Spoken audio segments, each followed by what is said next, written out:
Assalamualaikum warahmatullahi wabarakatuh. Perkenalkan, nama saya Rizal Hadiansyah dengan NIM 12070501009 akan mempresentasikan mengenai proyek yang saya buat, yaitu Salat Movement Recognition atau pendeteksi gerakan salat. Nah, mengapa saya membuat proyek ini? Saya membuat proyek ini karena saya sering melihat banyak sekali penelitian mengenai Human Activity Recognition atau biasa disingkat dengan HAR. Nah, saya kemudian teringat dengan salah satu perkataan Ustaz Hadi Hidayat, di mana beliau berkata, untuk sesuatu yang sifatnya dunia itu banyak sekali effortnya, sedangkan untuk yang akhirat itu sangat sedikit gitu. Nah, saya tergerak hatinya untuk bisa ikut andil dalam membuat sesuatu untuk akhirat gitu. Nah, untuk itu saya mencoba untuk bisa membuat pendeteksi gerakan salat ini. Nah, untuk apa nanti ke depannya? Ke depannya nanti model ini itu bisa diaplikasikan ke dalam beberapa bentuk gitu. Contohnya seperti untuk pengingat waktu sholat, di mana untuk eh, apa menyelesaikannya kita harus melakukan sholat dengan mendeteksi gerakannya itu gitu. Atau mungkin bisa juga mendeteksi kalau kita sholatnya itu tidak apa ya kebanyakan menggaruk, atau kita apa berdirinya tidak tenang atau terlalu cepat dan sebagainya gitu, atau terlalu banyak noise lah istilahnya gitu. Nah, mungkin untuk saat ini kita tidak akan sampai ke sana, kita akan coba untuk basicnya terlebih dahulu. Nah, mungkin itu alasan mengapa saya membuat model ini. Nah, terus bagaimana sih proses dari pembuatan model ini? Mungkin kita langsung saja lihat. Nah, di sini ini adalah source code untuk aplikasi untuk mengekstrak data akselerometer dari variable. Oh iya, saya mengekstrak data set yang saya ambil, yaitu saya mengambilnya sendiri dengan menggunakan dataset. Di sini saya menggunakan device dari Xiaomi, yaitu Smart Band Mi Band 5, di mana di sini mungkin saya tidak akan cocok dengan Mi Band lain, atau mungkin bisa saja cocok. Tapi saya di sini menggunakan Mi Band 5 untuk mengeteksnya. Nah, di sini untuk mengambilnya saya menggunakan aplikasi yang saya buat sendiri gitu. Karena tidak ada aplikasi untuk mengekstraknya. Di sini saya menggunakan bantuan dari Wireshark. Nah, ini Wireshark, cara mengambilnya yaitu dengan memonitoring dari Bluetooth. Jadi si uh, Mi Band ini saya konekkan dengan Bluetooth, kemudian saya coba untuk menggunakan Mi Fit namanya, itu aplikasi resmi untuk Mi Band 5. Menggunakan aplikasi Mi Fit, di sana ada fitur untuk olahraga. Di sana olahraga itu bisa mendeteksi akselerometer. Di sini saya coba jalankan itu, kemudian saya monitoring, di mana di sini contohnya saya berikan contoh di sini source-nya dari Mi Fit, kemudian destinasinya ke apa ke si Mi Band-nya. Nah, di sini dia melakukan write comment. Di sini Bluetooth-nya kan Bluetooth tipenya BLE atau Bluetooth Low Energy. Jadi Low Energy itu ada dua tipe apa komennya, yaitu ada write comment, kemudian ada read comment, kemudian atau response, request. Ya, ada request, ada comment. Nah, di sini dia write comment, di mana value-nya yaitu 01, 03, 19. Nah, ini saya contohkan untuk memonitoring. Nah, di sini contoh lainnya itu banyak banget. Start read time. Nah, ini untuk notifikasinya. Kemudian di sini heart rate-nya saya coba tambahkan untuk heart rate. Nah, kemudian untuk heart rate control-nya, kemudian ini sensor. Nah, ini yang tadi saya sebutkan 01, 03, 09. Ini ada 0x-nya untuk mengonversi menjadi hexadesimal. Tuh. Karena ini bentuknya hexadesimal. Nah, terus di sini periodik. Ini maksudnya terus menerus, setiap 10 detik itu harus mengirim ini agar si sensornya itu terus-terusan melisten sampai kita stopin gitu. Kalau tanpa ini dia akan stop dan 10 detik gitu. Nah, ini untuk sensor ini sama. Ini untuk heart rate, kemudian ini untuk sensor. Sensor itu berarti modulo 5. Jadi berapa ya? Berapa gitu. Ini model 5 misalkan tik yang ke 50 ya, tik yang ke 50 modulnya yaitu 0 ya. Saya lupa lagi karena ini sudah beberapa bulan gitu. Nah, terus itulah caranya. Oh ya, saya akan demonstrasikan sedikit mungkin. Ini aplikasinya.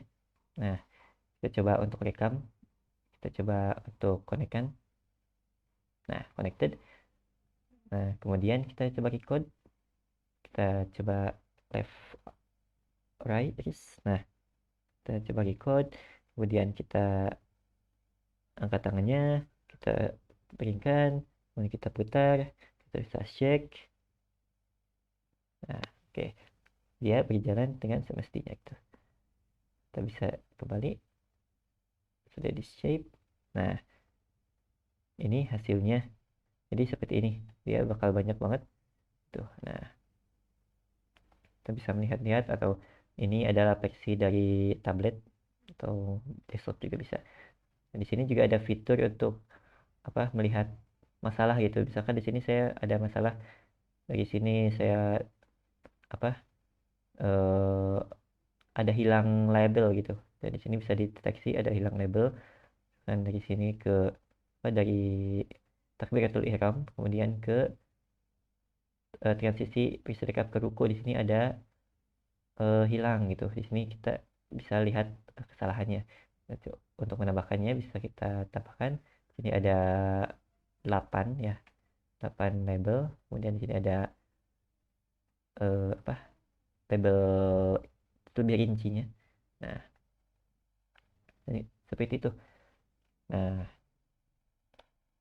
hasilnya seperti apa? Hasilnya kita lihat, ini dia untuk si modelnya. Di sini saya input seperti biasa, saya menggunakan torch ya untuk library kali ini. Di sini scene seperti biasa, kemudian saya menggunakan Firebase untuk mengambil datasetnya karena saya dari aplikasi ini saya bisa upload ke Firebase. Di sini bisa upload ke cloud, di mana cloudnya menggunakan Firebase. Ini contoh datasetnya. Kemudian ini untuk database-nya. Database ini berisi kayak properti-properti untuk tanggal dan lain-lain. Nah, kemudian setelah diambil dia akan disimpan, kemudian di download datasetnya ke raw dataset. Ini raw-nya dan di sini per ID. Nah, CSV gitu. Kemudian setelah di download kita transformasikan. Di sini ada dua, saya coba dua. Pertama yaitu yang berbeda file, dimana dia akan menyimpan datasetnya itu berdasarkan folder gitu. Contohnya di sini. Nah, misalkan ini untuk label berdiri, kemudian di dalamnya ada bersedekap. Kemudian bersedekap itu ada apa aja untuk CSV-nya. Itu ada per movement set ID gitu. Yang kedua yaitu menggunakan single file gitu. Jadi di appended dia eh, seperti ini. Jadi satu CSV gitu. Jadi saya di sini menggunakan yang ini. Nah, ini saya coba-coba saja dan hasilnya ya lumayan agak ribet. Lebih gampang yang single appended ini. Nah, setelah kita download, setelah kita transformasikan, kemudian kita load. Nah, di load ini kita bisa lihat ada beberapa kolom di sini. Oh iya, tadi saya lupa menyebutkan kalau di sini juga ada dataset versi atau oh iya, di sini ada saya ngambil yang sudah dievaluasi, kemudian yang versi datasetnya itu versi 4 gitu. Karena tadinya ada beberapa versi yang sebelumnya karena saya ya labil tidak ingin menambahkan heart rate, kemudian saya tambahkan, kemudian saya tambahkan set ID dan sebagainya sampai akhirnya versi 4 gitu. Nah, ini contohnya ada berapa ini, ada banyak. Nah, ini infonya kita lihat totalnya ada 137.000 data. Nah, kita ambil, coba lihat ada berapa labelnya. Dan di sini sama seperti tadi ya, ada 8. Kemudian kita plotting seperti apa hasilnya, dan hasilnya itu seperti ini ya. Uh, ini untuk transisi, kemudian taktik seperti itu, dan ini yang ini biasanya ini terlalu pendek, jadi untuk dipresentasikannya jadi apa, terskip kayak gitu, ngeblik. Kemudian kita ambil yang penting-pentingnya saja, itu ya timestamp sebenarnya agak penting sih, cuman ya udah timestamp, kemudian label kategori, label maupun ID, XYZ. Nah kan kita coba lihat, dan di sini ternyata datanya itu tidak balance, yang ini 41.000 sedangkan yang ini cuma 4 ribuan gitu. Nah, saya coba balancekan ini, tapi di sini ada movement set ID. Di sini movement set ID-nya itu ya seperti inilah. Jadi ini untuk membedakan satu gerakan dengan yang misalkan satu takbir ini itu satu movement set ID gitu. Nah, ini bisa dilihat grafiknya. Ini berdiri sama sisi kemudian duduk itu kebanyakan. Kita coba balancing dulu. Balancingnya ini ada dua cara. Yang pertama yaitu untuk yang gerakannya pendek-pendek, seperti misalkan takbir atau transisi. Kan transisi misalkan cuman apa ke ruku misalkan itu pendek, sedangkan itu totalnya banyak gitu movement set ID-nya. Jadi saya langsung potong saja, langsung potong misalkan target tanknya. Sedangkan yang misalkan yang berdiri itu kan satu movement set ID cuman dia isinya banyak gitu. Jadi saya coba potong berapa persen dari movement set ID itu. Jadi nanti hasilnya itu bakal seperti ini. Dia si movement set ID-nya itu dia akan tetap sama buat si misalkan duduk. Nah, seperti yang di sini duduk kan 79 tuh 9, sedangkan yang transisi 421, jadi cuma 82 aja gitu. Nah, nanti ini untuk movement set ID-nya. Nah, untuk si totalnya itu saya coba targetkan untuk ya segini aja. Ini random aja sih, 571 itu. Jadi sekitaran segitu. Coba lihat untuk plottingnya, dia grafiknya walaupun gak sama tapi ya lumayan agak balance daripada yang tadi gitu. Kemudian ya seperti biasa kita encoding, kemudian kita ambil coba encodingnya ada apa aja. 0 itu kunut, 1 itu sujud dan sebagainya. Kemudian ini untuk pembagiannya. Nah, ini untuk pembagian train dan test. Nah, train dan test ini saya coba bagi berdasarkan movement set ID-nya. Jadi agar tidak terpotong. Misalkan kayak kalau kita random, misalkan kita takbir, bisa aja itu sampai sini gitu. Jadi tidak ada yang kepotong gitu kalau random. Jadi saya coba untuk meminimalisir hal tersebut. Saya coba untuk satu movement set ID utuh, kemudian kita coba bagi per 0,515, karena nanti ini akan dibagi lagi gitu untuk validasi. Jadi untuk tes eh, sedikit saja. Nah, ini hasilnya. Ini untuk trennya segini. eh, untuk ini mau put ID-nya, kemudian tes. Oh, ini kebalik. Harusnya yang ini dulu di atas. Nah, ini totalnya segini untuk total datanya. Untuk total data ini cuma sedikit, cuma 1000-an atau 500 sampai 1000. Kemudian untuk si put ID-nya segini. Nah, kemudian kita masuk ke modeling. Modeling ini ada window size, ada step size.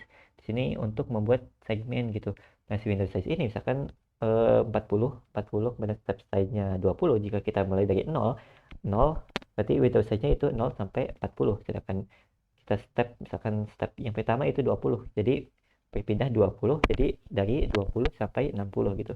Jadi akan menyisakan sedikit setengahnya dari Windows sebelumnya gitu. Saya coba seperti itu agar ya sedikit sedikit mengoptimalisasi model untuk mengingat gerakan sebelumnya gitu. Kemudian saya ya ubah menjadi segmen menggunakan metode yang tadi. Kemudian kita ya ini untuk nanti, ini untuk nanti. Kemudian inti kita convert menjadi versi yang bisa dibaca oleh Torch. Kemudian kita one hot encoding. Kemudian kita split untuk train dan validation-nya, dan di sini untuk torch lagi tensor dataset. Kemudian ini untuk modelnya itu saya menggunakan Brew. Di sini saya buat kelas, ini hidden unit-nya seperti yang di ini. Nah, hidden size 256, kemudian layernya dan sebagainya. Nah, di sini untuk layernya itu saya menggunakan sequential, di mana yang pertama ada dropout. Dropout ini untuk menghindari overfitting. Kemudian ada linear, kemudian di kiri saya coba untuk terus-menerus coba sedikit demi sedikit ya dari hidden unitsnya kan, misalkan tadi 256 ya, 256 kita coba untuk jadi 128-in, kemudian 18 menjadi 64, 64 jadi 32, 32 menjadi output size-nya yang mana ya tergantung labelnya tadi, yaitu 8 misalkan. Nah, kemudian kita buat loader, kemudian ya ini seperti biasalah optimizer Adam ya, paling umum gitu. Kemudian kita buat apa, kalau fungsi untuk kalkulasi akurasi. Nah, di sini jadi untuk torch ini ya agak tricky sebenarnya, harus membuat apa, fungsi sendiri berbeda dengan si TensorFlow gitu yang sudah otomatis langsung kita training.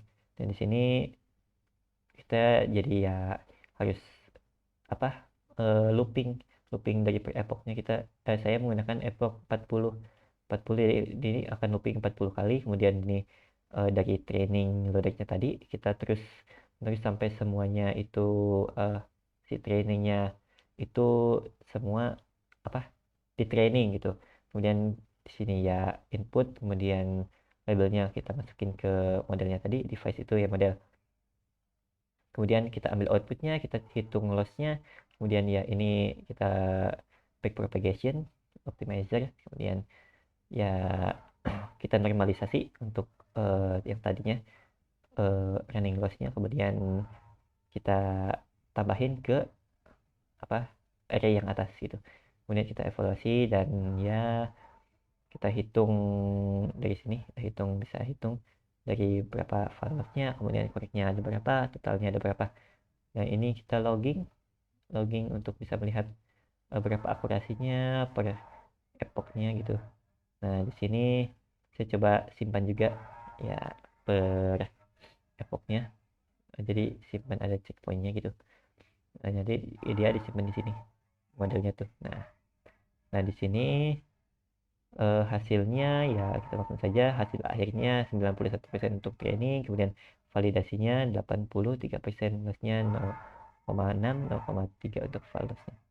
Nah, kita evaluasi apakah itu tuh overfitting atau salah gitu.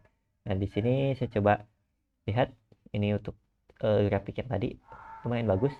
Kemudian kita coba kita tes pakai model yang kita pisahkan tadi berdasarkan movement set ID itu. Nah, kita coba tes. Nah, ini X test ya. Kemudian kita lihat di sini hasilnya, ya hasilnya cukup bagus di antara ini. Jadi kebanyakan sudah di atas 60% lah ya. Ya, rata-ratanya ya sekitar 70-an ke atas lah ya, 70 80 ya. Nah, ini walaupun agak sedikit ada beberapa yang akan berdiri itu malah ke duduk, tapi ya cukup bagus. Dan keseluruhannya itu totalnya 78%, 79%-an yang benar itu. Ini untuk reportnya. Seperti itu mungkin. Mungkin seperti itu. Terima kasih banyak sudah menonton. Mohon maaf jika terdapat kesalahan kata-kata atau penyampaian yang kurang jelas. Mohon dimaafkan atau kepanjangan durasi videonya. Mohon maaf. Wabillahi taufiq wal hidayah. Wassalamualaikum warahmatullahi wabarakatuh.